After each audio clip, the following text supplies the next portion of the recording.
بعد السلام aniga magacayga waxaa la yidhahdaa cabdullaahi axmed siyaad daamey waxa aan idinkula hadlayaa waxa weeyaan waa yani baraarujin iyo tawciya kiina ogna aan xasuusinayo yani kiina aan ogeyna aan yani ogeysiinayo wax kale maaha qofka kasta ee nool ee dunidan jooga wuxuu u joogaa waxaa waaye waa cibaado ilahi subxana wa tacala qur-aankiisa wuxuu ku leeyahay wamaa khalaqtu ljinna walinsa ila liyacbuduun يعني جني إنسي إني عابدان مو يعني وحكى الأمانة أبور ما أريد منهم من رزق وما أريد أن يدعمون يعني هيك مرة أنا يقوديان الرزاق أدو أنا جي سارنت لي إن الله هو الرزاق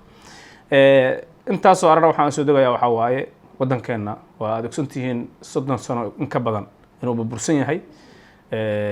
بربر كاسونا أو سامية دم والبه هدي عليها دنكي هو يوينك هدي عليها دنكي والدك أبياشي qoysaskii yani dhan walba oo bulsho ay ka dhisantay waddankeena uu ka burbursan yahay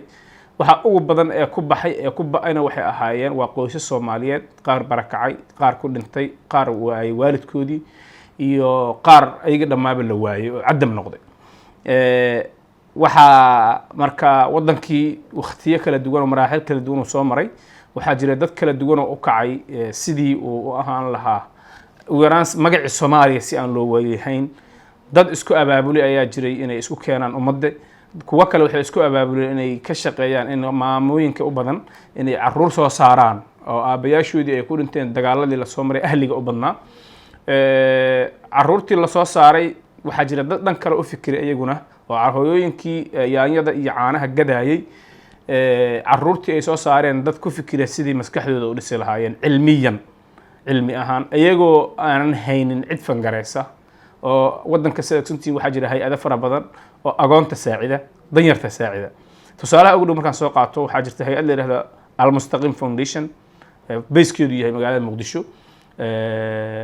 yani xarun ay ku leedahay magaalada Muqdisho Al-Mustaqim hay'adaasi waa hay'ad ay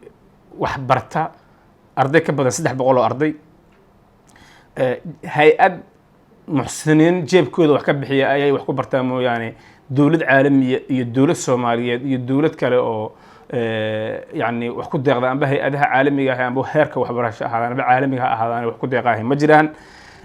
sida daraadeed walaalaha Soomaaliyeed hay'adaha ay ka mid yihiin Al-Mustaqim waliba iskuulka Al-Mustaqim ku yaala magaalada Muqdisho dadka 300 oo qof ka badan ardayda ah rag iyo dumar isugu jira ka bixiya fiiga ka bixiya buugaagti ka bixiya macalinka biilkoodii ku darso meesha wax ku bartaan hadana waa jaar waxaan ku baaqayaa in garab istaagtaan hay'adaas Al-Mustaqim waxa ku baxa sida maamulkoodii sheegeen waxa ku baxa waxa weeyaan cala arday buugiisa yani ijaarka guriga waxbarashadiisa korontadiisa macalinka waxbar lahaa khidmadiisa waxa soo idil maalinka $1 waxaan ognahay bishii dhawaa $100 qaarkeen asxaabta magaalada joogta bishii $30 waxay ku bixiyaan ama maalinkii $30 waxay ku bixiyaan si iska shaahi ah iska sheekayso sida daraadeed waxaan u baaqayaa qof walba xadiidku wuxuu ahaa irhamu man fil ardi yarhamkum man fis samaa qof wax dhulka jooga u naxariista samada la kaga naxariisanaya mid dhanka kale wadaadkii wuxuu dhihi jiray hore u dhiibo adaa helaayay ama iska haysa mid kale oo haraaye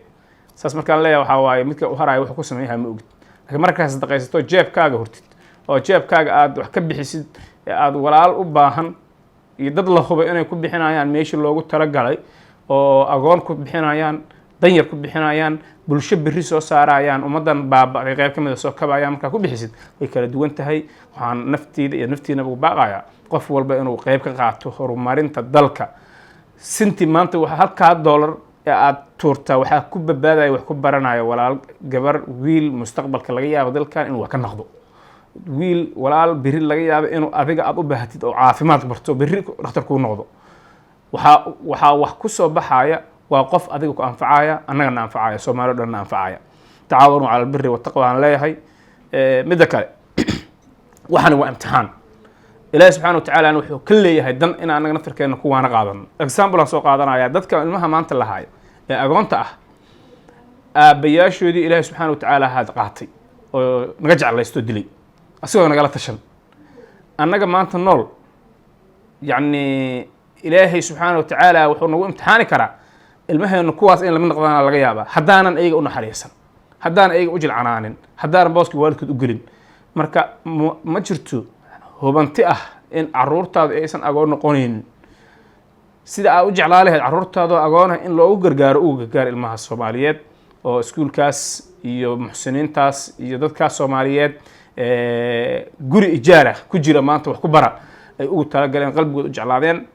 Al-Mustaqim Foundation waxay mas'uuliyad iska saareen in ay caawiyaan caruurta agoonta ah oo ay dabaraan waxbarashadooda, buugaagtooda, qalimaantooda iyo dharka iskuulka ay ku dhigan lahaayeen. Iyaga oo kaashanaya dadka Soomaaliyeed waxaad sanadkii bixin kartaa $360 ama 6 bilood $180 ama xitaa 3 bilood $90 oo kaliya si aad u caawiso wiil ama gabar yar oo agoon ah oo aan haysan waxbarasho iyo garab. adigoo helaya xiriirka qofkaad waxbarashadiisii damaanad qaaday. waxa kaliya adduun iyo aakhira ku anfacaya waa sadaqo, weliba agoonta waa laga dardaarmay. shaah iyo shaxaad shilimaad aad ku bixiso ha ku badbaadi waynin qof dhan mustaqbalkiisa.